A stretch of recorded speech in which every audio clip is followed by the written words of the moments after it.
구약성경 룻기 4장 18절에서 22절까지의 말씀을 우리 함께 한 목소리로 읽도록 하겠습니다. 시작. 베레스의 계보는 이러하니라. 베레스는 헤스론을 낳고 헤스론은 람을 낳았고 람은 암미나답을 낳았고 암미나답은 나손을 낳았고 나손은 살몬을 낳았고 살몬은 보아스를 낳았고 보아스는 오벳을 낳았고 오벳은 이새를 낳고 이새는 다윗을 낳았더라. 아멘. 한때 SNS에 진짜 금수저의 끝판왕, 역사 속 위인들의 후손 연예인이라고 하는 글이 유행했던 때가 있었습니다.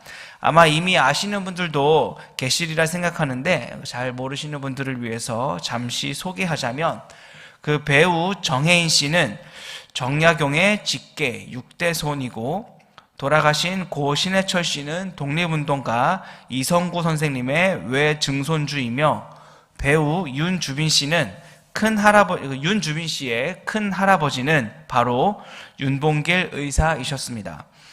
배우 김지석 씨는 김구 선생님과 함께 독립운동을 하셨던 김성일 선생님의 손자이며, 배우 배성우 씨 역시 독립운동을 하셨던 신영호 선생님의 외손주였습니다.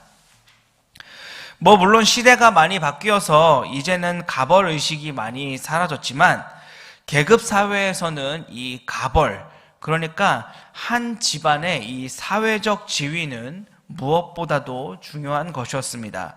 따라서 계급사회에서는 한 사람의 능력보다 중요했던 것이 바로 무슨 출신이냐, 네 집 자식이냐 하는 것이 정말로 중요했습니다. 양반집, 그것도 그 조상이 누구인지, 부모가 누구인지 하는 것에 따라서 한 사람의 가치가 결정되었었다라는 것이죠.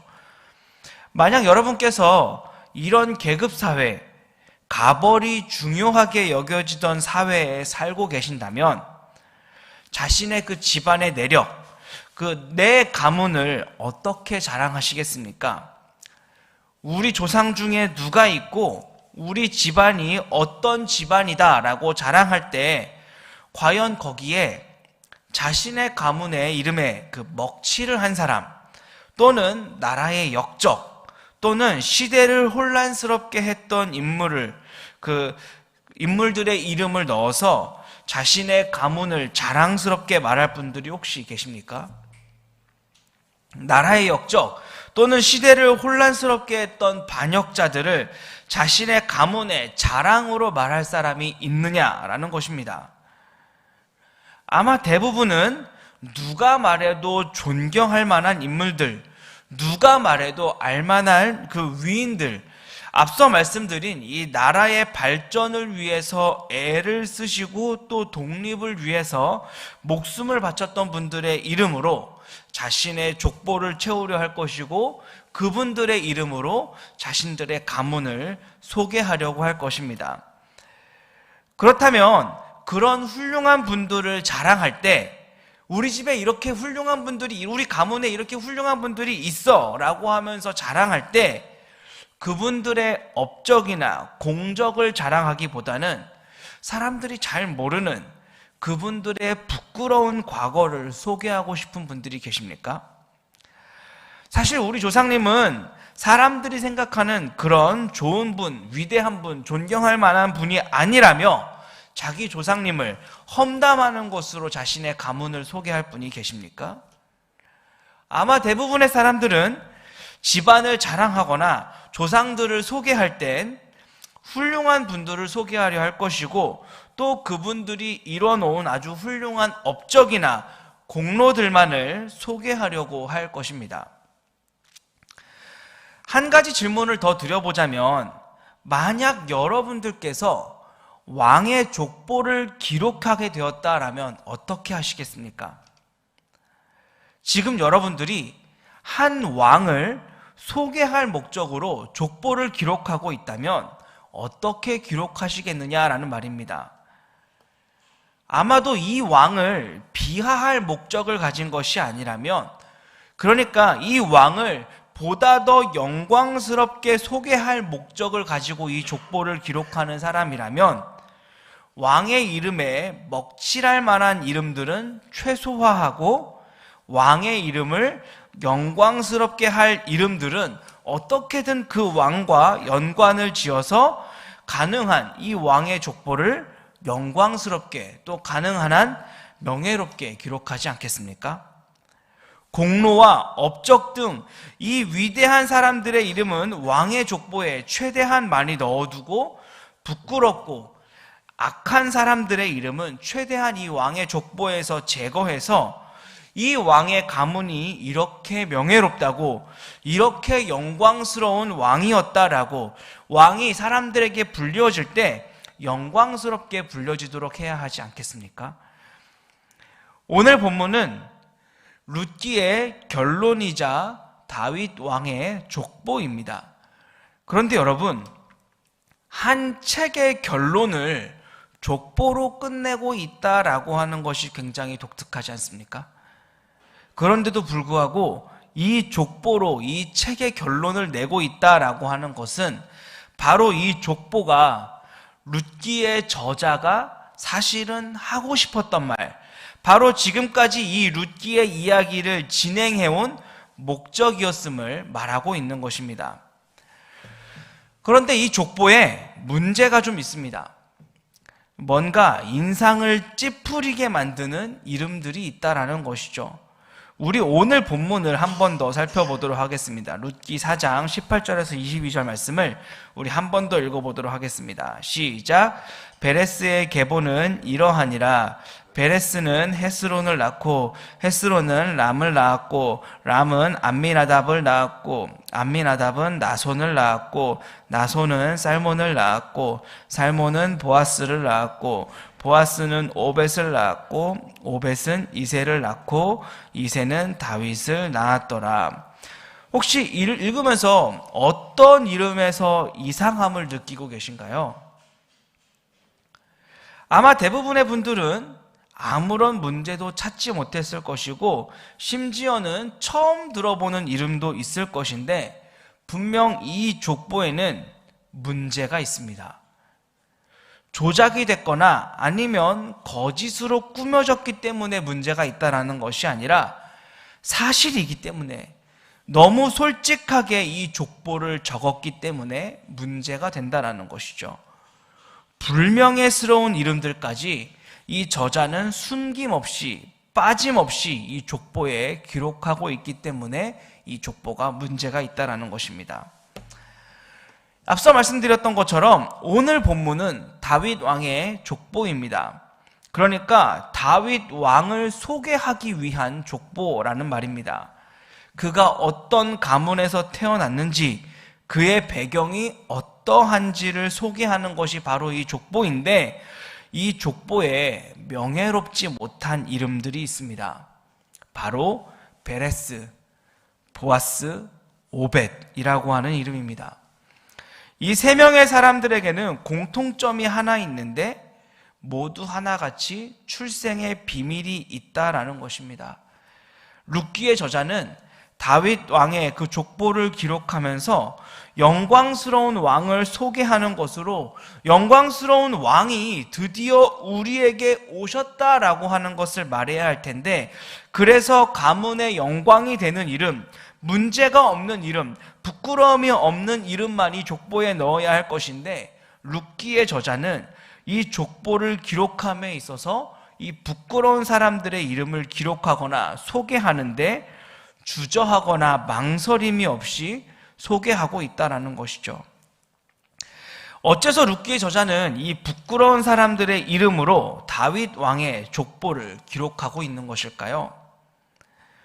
오늘 설교는 좀 길을 잃는 것을 막기 위해서 제가 좀 안내를 하나 해드리자면은, 오늘 설교는 이 부끄러운 사람들, 출생의 비밀이 있는 사람들에 관하여서 먼저 살펴보고, 왜 룻기의 저자는 이 다윗 왕의 족보를 기록할 때 그 부끄러운 사람들도 기록을 하였는지 그 의도 속에 숨어있는 은혜를 함께 나눠보는 방식으로 설교를 진행해 보도록 하겠습니다. 먼저 이 다윗 왕의 족보에 등장하는 부끄러운 사람들 중 가장 처음에 등장하는 사람은 이 족보의 시작이라고 할 수 있는 베레스입니다. 이 베레스라는 사람은 야곱 시대의 인물입니다. 이 베레스라는 사람은 야곱의 12아들 중 그 넷째인 유다와 그리고 다말이라고 하는 여자 사이에서 태어난 아들인데, 사실 유다와 다말은 부부가 아닙니다. 벌써 막장의 냄새가 나죠. 이 다말이라는 여자는 유다의 세 아들 중 첫째 아들의 아내입니다. 그러니까 유다와 다말은 시아버지와 며느리 관계라는 것이죠. 이 유대 사회에서는 구제 정책 중에 계대 결혼이라고 하는 정책이 있는데, 이 부부 사이에 아들이 없이 남편이 죽으면 그 남편의 형제들이 여자에게 아들을 낳아주고 또 양육을 해줘야 하는 그런 정책이 있습니다. 그렇게 해서 그 형제의 대가 끊어지지 않게 해주는 정책입니다. 신약에 바리새인들이 예수님을 시험하면서 한 질문이 있는데, 형제 5이 있는데 첫째가 아들 없이 죽었고 둘째가 그 여인에게 들어갔으나 결국 아들 없이 죽고 셋째부터 5째까지 모두 그 여인에게 들어갔으나 아들 없이 죽는다면 이 여인은 결국 나중에 누구의 남편이 되느냐라고 묻는 논쟁이 있는데, 이게 바로 계대 결혼을 전제로 한 질문이었습니다. 그런데 이 유다의 첫째 아들이 무슨 죄인지는 모르겠으나 하나님께 범죄하여 자녀가 없이 죽자, 이 계대 결혼 정책에 따라서 유다의 둘째 아들이 이 다말에게 아들을 낳아줘야 하는 책임을 떠맡게 됩니다. 사실 이 계대 결혼은 엄청나게 무겁고 부담스러운 것입니다. 지금 우리 집도 먹고 살기가 힘든데 내 죽은 형제의 가정까지도 책임지는 일이란 정말로 부담스러운 일인 것이죠. 그렇다고 해서 이 계대 결혼을 피할 수도 없었습니다.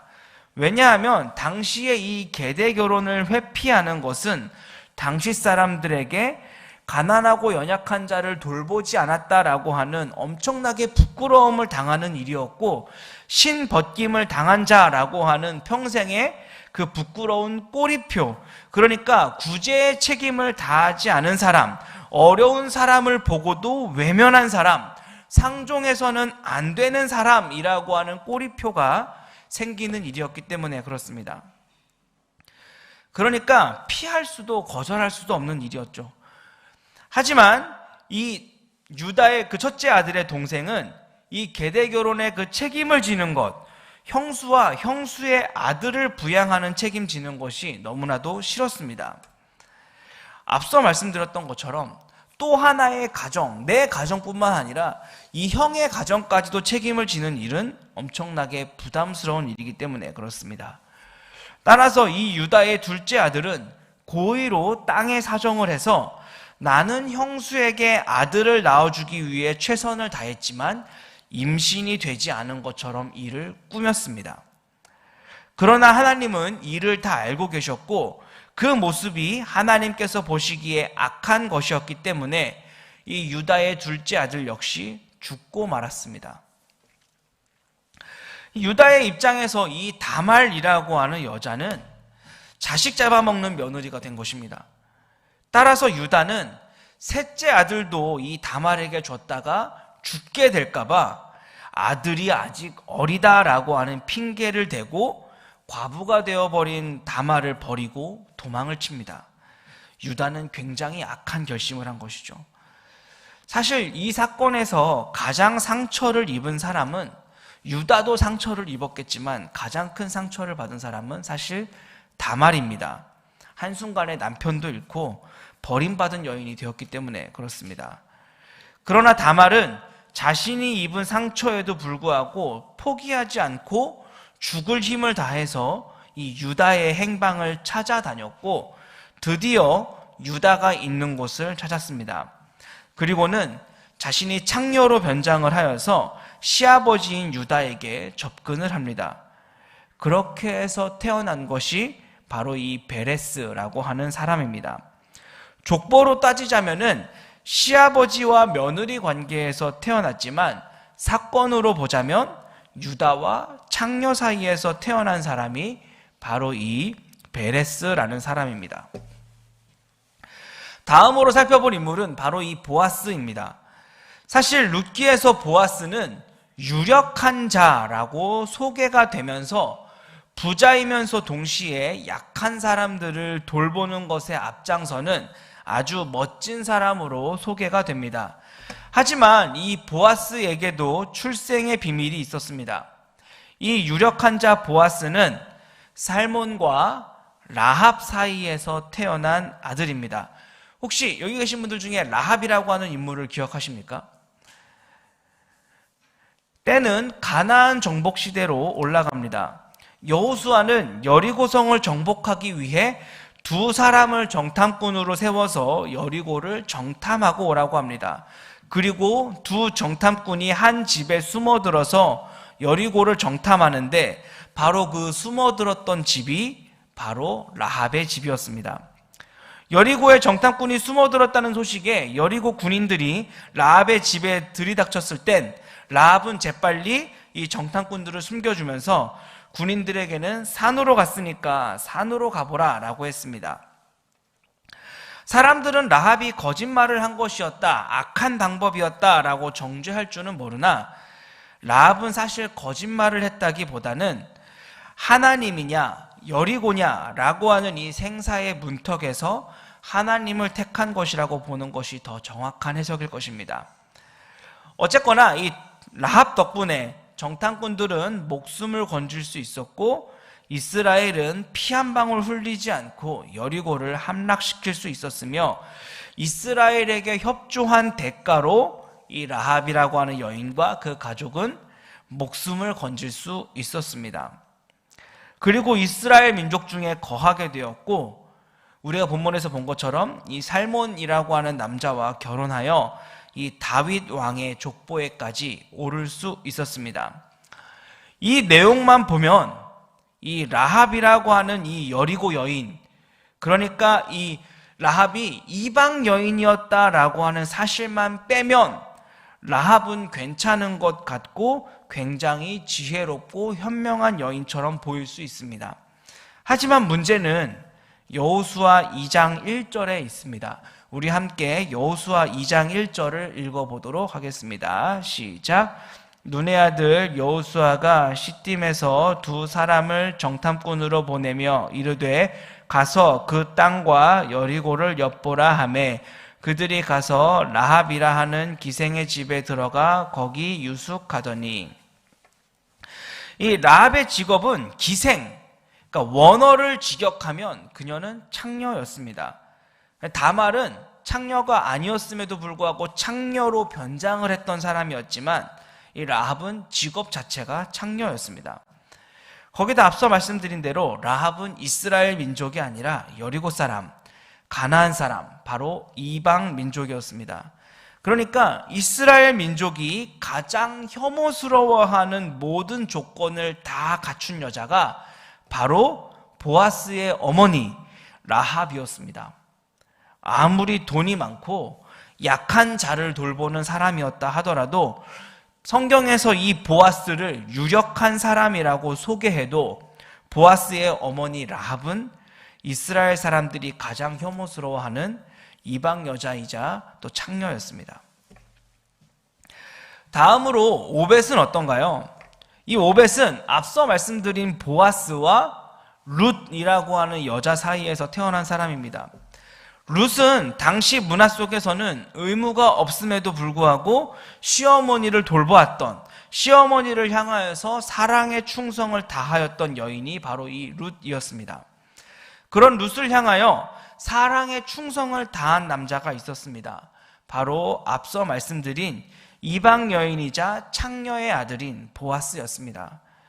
이 보아스는 참 부자였지만 가난하고 연약한 사람들을 정말 잘 섬기는 사람이었습니다.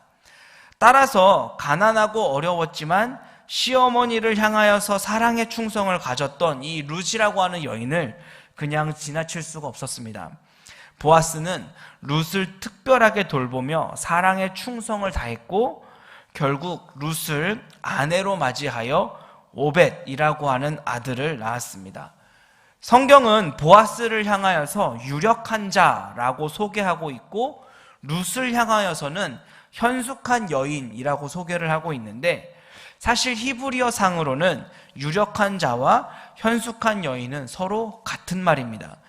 그러니까 소위 말하는 사람들이 봤을 때 저 두 사람 잘 됐으면 좋겠다라고 하는 사람들끼리 만난 것이죠. 천생연분끼리 만난 것입니다. 하지만 이런 오벳도 딱 한 가지 숨기고 싶은 것이 있다면 바로 자신의 어머니에 대한 부분일 것입니다.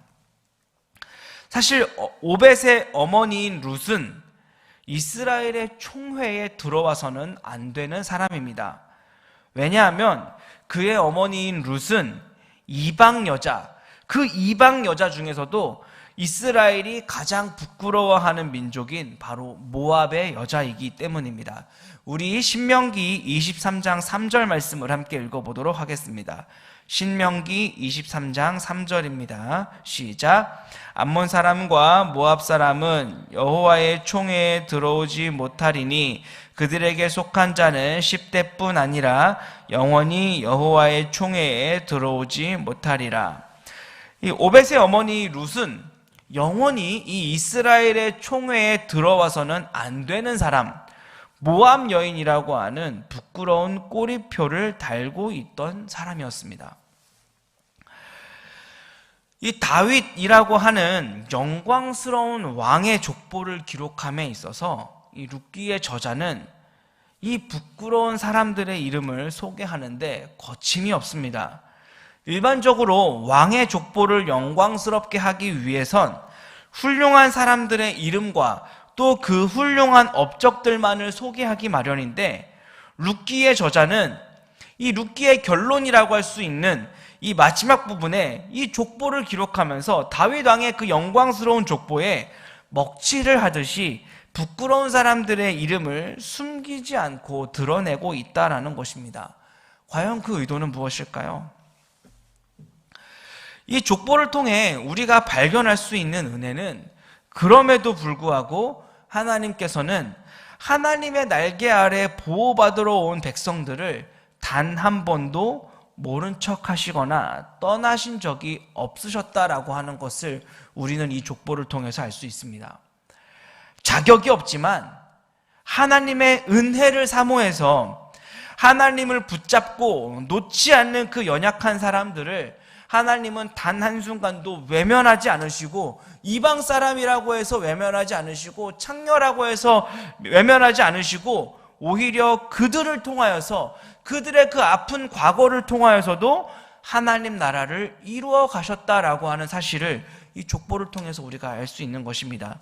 우리 룻기 1장 1절 말씀을 함께 읽어보겠습니다. 룻기 1장 1절입니다. 시작. 사사들이 치리하던 때에 그 땅에 흉년이 드니라. 유다 베들레헴의 한 사람이 그의 아내와 두 아들을 데리고 모압 지방에 가서 거류하였는데, 룻기의 저자는 이 룻기의 배경이 언제냐면 바로 사사들이 치리하던 때, 그러니까 이스라엘의 왕이 없어서 사람들이 각기 자기 소견에 옳은 대로 행하고 있던 때라고 말하고 있습니다. 시작은 이렇게 말하지만 오늘 본문을 다윗 왕의 족보로 마무리하고 있는 것은, 그러니까 비록 시작은 사람들 눈에는 더 이상 하나님이 계시지 않은 것 같아서 더 이상 하나님께서 일하시지 않는 것 같은 이 사사 시대에도 결국엔 돌아보고 나니까, 끝날 때쯤에 돌아보고 나니까 하나님께서는 단 한 번도 이 하나님의 날개 아래에 보호받으러 온 이 백성들을 향하여서 단 한 번도 열심을 쉬어보신 적이 없으시다고, 사람들 눈에는 그저 지금이 하나님이 일하시지 않는 것 같지만 그렇게 사람들은 하나님을 떠나가고 있고 각기 자기 소견에 옳은 대로 행동하고 있지만, 알고 보니까 보이지 않아도 하나님은 단 한 번도, 한순간도 하나님의 날개 아래에 보호받으러 온 자들을 외면하지 않으셨고 오히려 그들을 채우시기 위해서 일하고 계셨으며, 또한 그들을 채우시는 방법으로 하나님의 나라를 비록 보이지 않지만 일하고 계시더라 라고 하는 말을 하고 있는 것입니다. 자격이 없지만, 구원받으면 안 되지만 하나님 아니면 답이 없는 여인들, 그리고 하나님의 품을 지속적으로 파고들고 있는 이 여인들을 하나님께서는 모른 척하지 않으셨습니다. 오히려 하나님께서는 그들이 체험받을 수 있도록 베레스를 허락하셨고, 보아스를 허락하셨고, 오벳을 허락하셨고, 또 그렇게 허락하신 사람들을 통하여서 다윗이라고 하는 이스라엘의 그 최고의 왕을 보내시기 위해서 하나님은 일하시는 것을 단 한순간도 쉰 적이 없으셨다라는 것입니다. 하나님은 보이지 않는 중에도 이렇게 일하고 계셨습니다. 제가 만약 하나님이었다면 전 다윗 왕을 보낼 때 그 족보를 정말로 완벽하게, 어느 누구 하나 이상하다고 할 것 없는 그 자격이 완벽한 사람들로 로얄 패밀리를 만들어서 보냈을 것 같습니다. 그렇게 하는 것이 다윗 왕을 더 완벽하게 보이고, 더 능력이 있어 보이고, 고귀해 보이고, 고결해 보일 테니까 말입니다. 따라서 만약 제가 하나님이고 다윗 왕을 세상에 보낼 것이었다면 그 족보 안에는 그 어떤 흠도 안 남겼을 것 같습니다. 그런데 우리 하나님은 그렇게 하지 않으셨습니다. 자격이 없는 자들을 통해서, 그리고 연약한 자들을 통해서, 하나님이 아니면 답이 없어서 하나님의 날개 아래에 보호받기 위해서 지속적으로 하나님의 품을 파고들었던 그 사람들을 채우셨고 돌보셨고, 바로 그들을 통해서 다윗 왕을 보내셨습니다. 다윗 왕을 보내시기 위해서 역사를 진행하실 때 자격이 없는 자들을 떠나지 않으셨고, 오히려 그 자격이 없는 자들과 함께 하시며 그 자격이 없는 자들을 통하여 그들을 채우시기 위해서 일하셨던 것이 바로 우리 하나님이십니다. 이것은 오늘날 우리에게도 마찬가지입니다. 사람들은 하나님이 어디 있느냐고 말하고 하나님을 어디 한번 보여보라고 말하지만, 그렇게 각기 자기 소견에 옳은 대로 행하고, 또한 내 인생을 보면 하나님을 믿는다고 하면서도 예수님을 내 인생의 주인으로 모셨다라고 하는데도 여전히 내 인생은 자꾸만 문제로 가득 차 있고 자꾸만 되는 일이 없고 도무지 내 인생은 답이 보이지가 않아서 실패한 인생 같고, 자꾸만 내 앞을 앞질러가는 사람들을 보면은 도저히 참을 수가 없어서 그래서 하나님께 매달리고, 그렇게 하나님께 부르짖고, 그래서 하나님께 어째서냐고, 도대체 무엇 때문에 내 인생이 이렇게 힘들어야 하느냐고 하나님께 간절히 부르짖는데 하나님이 내 눈에 보이지 않는다라는 것입니다. 마치 하나님이 나를 외면하신 것처럼 보일 때가 있다라는 것입니다. 하지만 오늘 우리가 읽은 이 베레스의 족보, 다윗 왕의 족보를 보면서 우리가 알 수 있는 것은, 그때도 하나님은 나의 주인이 되셔서 나를 채우시기 위해서 보이지 않는 곳에서 열심을 내어 일하고 계시고, 나를 채우시기 위해서 최선을 다하고 계시고, 하나님의 품을 지속적으로 파고들고 있는 나를 향해 하나님의 날개 아래에 보호받지 않으면 살 수가 없다고 말하는 나를 향해 일하고 계신다라는 것입니다. 그리고 그런 나를 통해 하나님의 나라를 지금도 세워가고 계신다. 그런 나를 통해 하나님의 선하심을 반드시 이루신다. 이 족보는 바로 이런 말을 하고 있는 것입니다. 여기 계신 어떤 분들은, 그리고 온라인으로 예배를 드리시는 어떤 분들은 지금도 말도 못할 그런 심각한 문제를 가지고 괴로워하고 있을지도 모르겠습니다. 이것만큼은 하나님께서 좀 몰라주셨으면, 하나님께서 이것만큼은 좀 모른 척 해주셨으면, 이것만큼은 하나님께서 그냥 넘어가 주셨으면 하는 문제가, 하나님께 내어놓기 부끄러운 문제가 있는 분들도 계실 것이고, 또 어떤 분들은 하나님께 원망 어린 그 소리를 가지고 도대체 내가 언제까지 참아야 하느냐고, 정말로 하나님이 내 목소리를 듣고 계시긴 하느냐며 하나님께 부르짖는 분들이 계실지도 모르겠습니다. 아니면 어떤 분들은 하나님께 숨기고 싶은 것을 넘어서 하나님께로부터 도망치고 싶을 만큼 지속적으로 또 같은 죄를 반복적으로 지어서 정말로 내가 하나님의 사람이 맞을까? 정말로 내가 구원받을 자격이 있을까? 염려하는 분들도 계실 것입니다. 하지만 제가 감히 말씀드립니다. 다 괜찮습니다. 우리가 그럼에도 불구하고 괜찮을 수 있는 것은 우리의 하나님은 하나님의 날개 아래에 보호받기 위하여서 자신의 품을 파고드는 우리를 떠나지 않으시고 오히려 자격이 없는 자들과 함께 지금까지 일하셨던 것처럼 우리 하나님은 지금도 보이지 않지만 세상을 보면 도무지 가능성이 없어 보이지만 그럼에도 불구하고 우리 하나님은 지금도 여전히 일하고 계시고 반드시 이루신다라는 것입니다. 사랑하는 성도 여러분, 부족해도 괜찮습니다. 나 같은 죄인도 하나님이 사용하실까? 세상이 이런데 정말로 하나님의 나라가 있기는 한 것일까? 도대체 나의 고통은 언제 끝이 날까? 정말로 끝이 이긴 한 것일까? 묻고 싶은데 오늘 룻기의 저자는 이 다윗 왕의 족보를 통해 우리에게 이렇게 말하고 있습니다. 보이지 않지만 가능성이 없어 보이지만 자격이 없는 것 같지만 여전히 하나님은 선하심을 이루시기 위해 일하고 계시더라. 사사시대에 각기 자기 소견대로 행하면서 하나님이 없는 것 같이 보이는 바로 이때에도 하나님께서는 여전히 자기의 날개 아래에 보호받으러 온 자들을 지키고 계셨고 돌보고 계셨고 오히려 그들을 통하여서 자신의 나라를 이루고 계시더라. 이 말을 하고 있는 것입니다. 사랑하는 성도 여러분, 하나님께서는 하나님의 품을 파고드는 여러분들을 채우시기 위해서 하나님의 날개 아래에 보호받길 원하는 여러분들을 위해서 일하심과 동시에 여러분을 채우심으로 하나님의 나라를 지금도 이루고 계십니다. 여러분들의 삶을 통해서 반드시 그 선하심을 이루십니다.